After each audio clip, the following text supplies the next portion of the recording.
Hello knitters and welcome to my Heirloom Sampler Blanket Knit Along release number 1, the first of 8 releases. In today's release, we're casting on and working the dancing cockerels motif. So did you know the cockerel represents the dawn of a new day or new beginnings, which I thought was rather apt for this, our first release. The blanket is worked in our beautiful felted tweed yarn and worked using the stranded colorwork technique over a 60 stitch repeat. The pattern instructions are only provided for working flat, but it's easy to convert to working in the round with a steek. Carrie will provide a tutorial to show people how to do this, so please do look out for that. There is an accompanying video for release 1, introducing stranded colorwork, reading the chart and more besides. Please take time to watch this video, especially if you're a colorwork novice or simply need a refresher. I do hope you will enjoy working with my design, and happy knitting to you all. The Heirloom Sampler Blanket is worked in stranded colourwork, a beautiful technique that creates patterns by using more than one shade of yarn in a row. And you strand the unused yarn across the back of your work.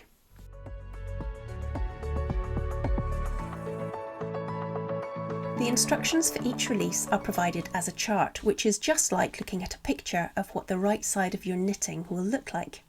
Each square of the chart represents a stitch, and each row of squares represents a row in your knitting. So when you're working a knit row, you start over here on the right hand side and you work in this direction over to the left, and when you're on a purl row you work from the left over to the right, and this is because when you're on a purl row you're looking at the wrong side of your work. If you choose to work in the round, then you'll always be working knit stitches, so you always start over on the right and work towards the left. You'll see in each box there's a symbol, so it's really useful to have your shade sorter handy to reference that you know what colour to use. You can see that these empty boxes here mean that I have to work those stitches in colour A, and the symbol with the little dash is going to be shade F, so that's what I need to work in those boxes.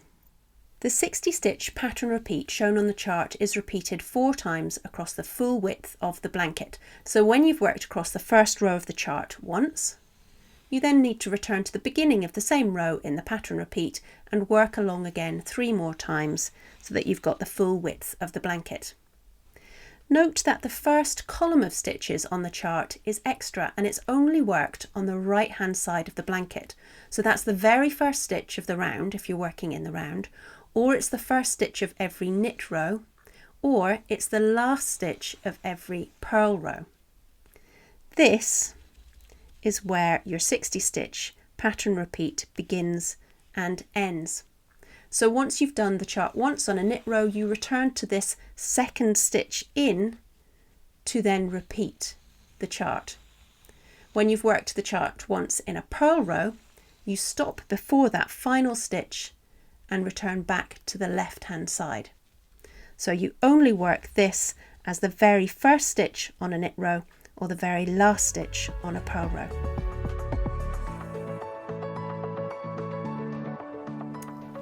To make it easier to keep track of where you are in the chart while you work, add some stitch markers at intervals.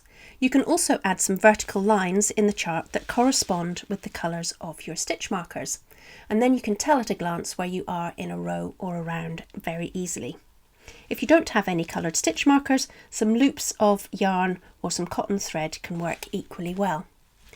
Note that the heavy lines of the chart are positioned every 10 stitches from the first stitch on the bottom right, and as this stitch is an extra one only knitted at the start or the end on the right hand side of your blanket, there are only 9 stitches in the first gap, and then there are 11 at this other end. So if you want to add your stitch markers on these heavy lines, then by all means do that. Just keep that in mind, that there's just a 9 stitch gap here and there's 11 stitches from this heavy line here to the end of the pattern repeat. What I found easier was to move those lines and put my own lines in.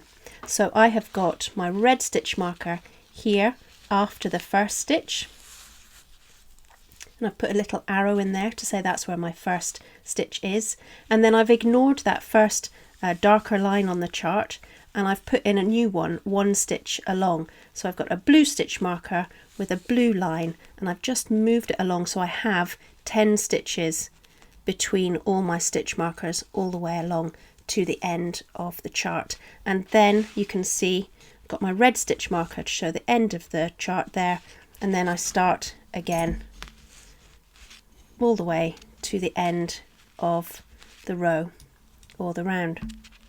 As you work up the chart, use a reading acetate or a strip of highlighter tape to keep track of where you are. It's useful to have something that's transparent because then you can see what was happening in the row before, and this can help you see where you are in a row, but it can also help you spot mistakes that might have happened in the previous row.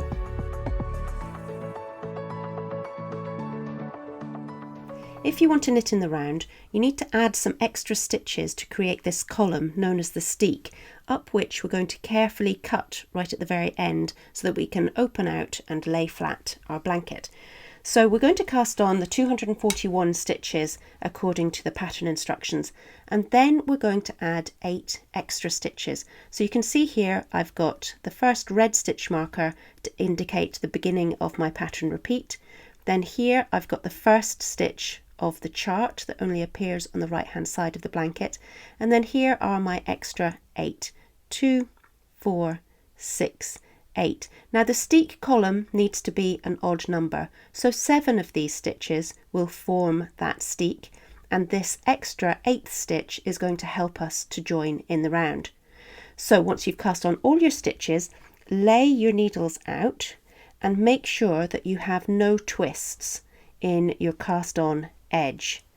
So I always make sure that the cast on edge is lying to the inside of my needle the whole way around, making sure there are no twists at all.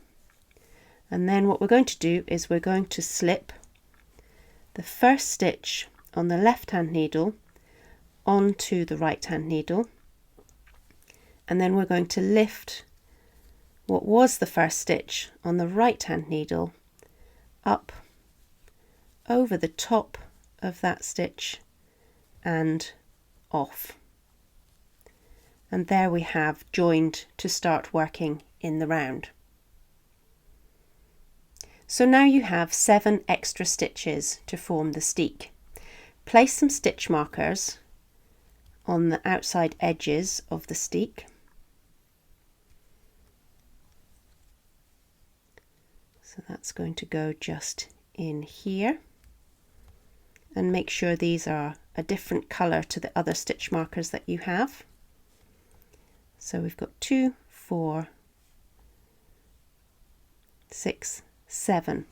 And then when you come to these extra stitches in each round, alternate the shades so that you can create these nice vertical columns, and this will give us a nice clean line to cut up right through the centre there.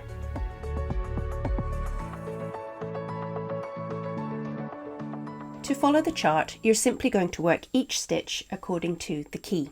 So if there's an empty box, that's going to be worked in shade A.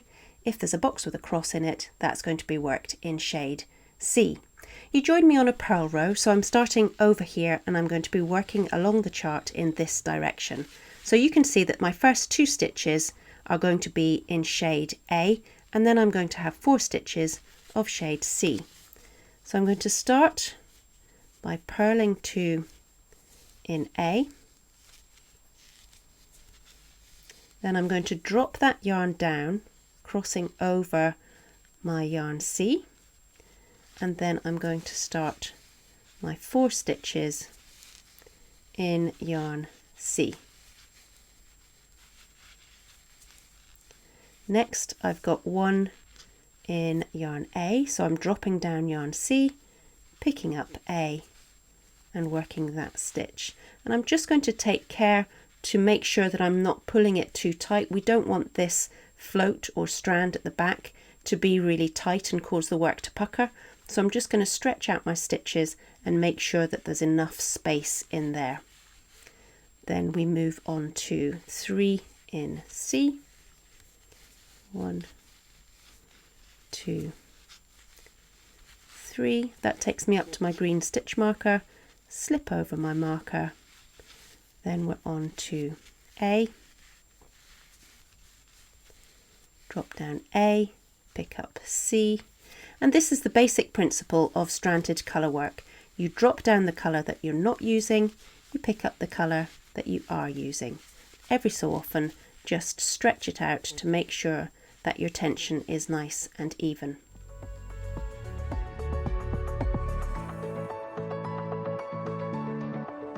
When you come to a long line of stitches all in the same colour, say more than 4 or 5, you're going to want to catch in the shade that you're not using in at the back of your work. So what we want to avoid is these long floats that could catch on things as you're using your blanket.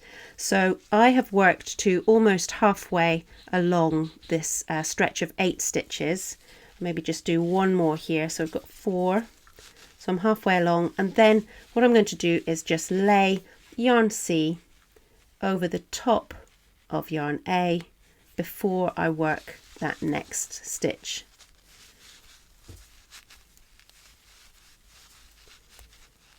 And there you can see that that has got caught in the back there. So that float's not too long. And you can do that every 2 or 3 stitches if you want to. I probably wouldn't go for more than 4 stitches without catching it in. Otherwise you'll end up with these baggy long floats.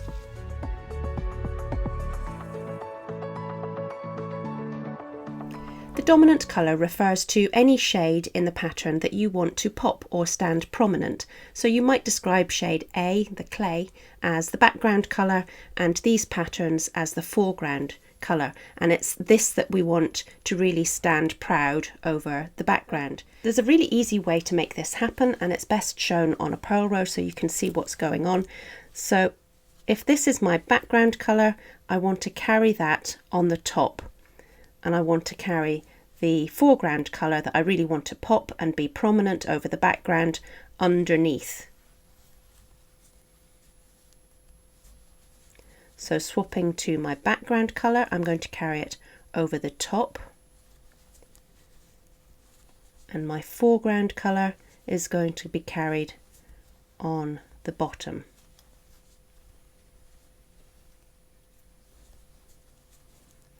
And this just has the effect of pushing forward the foreground colour and bringing the background colour to more to the back of the work. It also has the benefit of keeping the yarn separate so they don't get quite so tangled.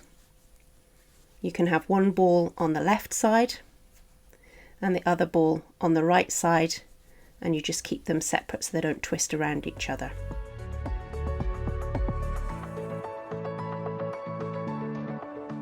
If you want to speed up your colour work, you can try holding one yarn in your left hand and the other in your right hand.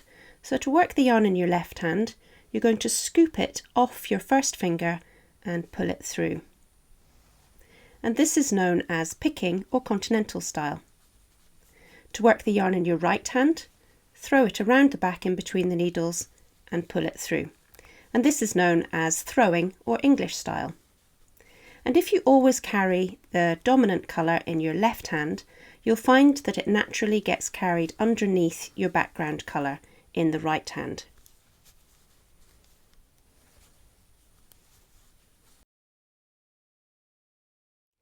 To catch in a float of the dominant colour, bring the yarn in between the needles in the wrong direction.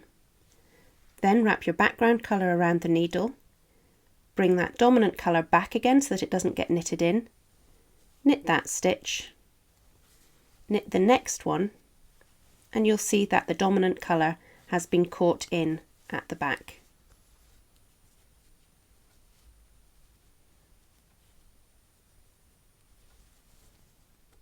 To catch in the background colour, bring the yarn around the back as if to knit it, then work the dominant colour in your left hand, bring the background colour back, and then work that stitch. And there you can see that the background colour has been caught in the back of the work there.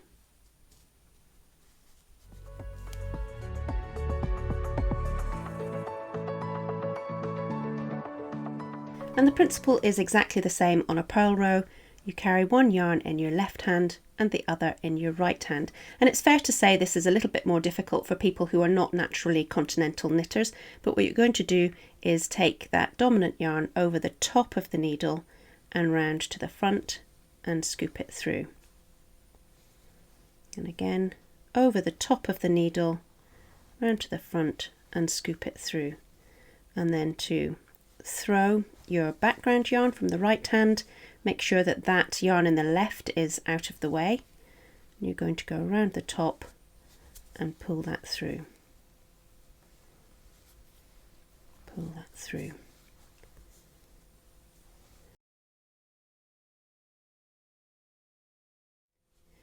To catch a float of the dominant colour that I'm carrying in my left hand, rather than keeping it out of the way and down below the needles, I'm actually going to lift it so that it goes above the needles there, and then you can see that it's going to get caught as I work my yarn in my right hand into a purl stitch. So you can see that that has been caught here. And then as I purl my next stitch in my background colour, it gets caught for a second time.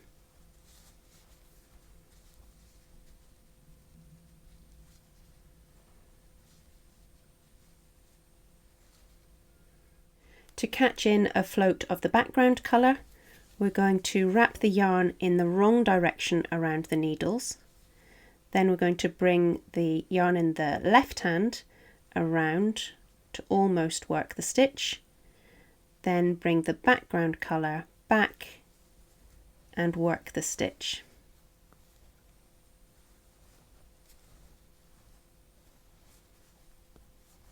And there you can see that the background colour has been caught in just there.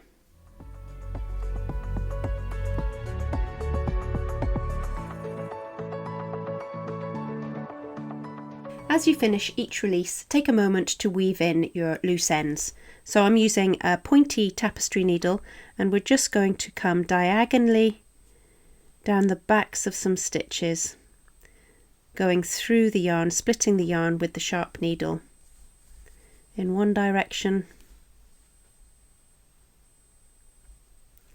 and then we can go up in the other direction.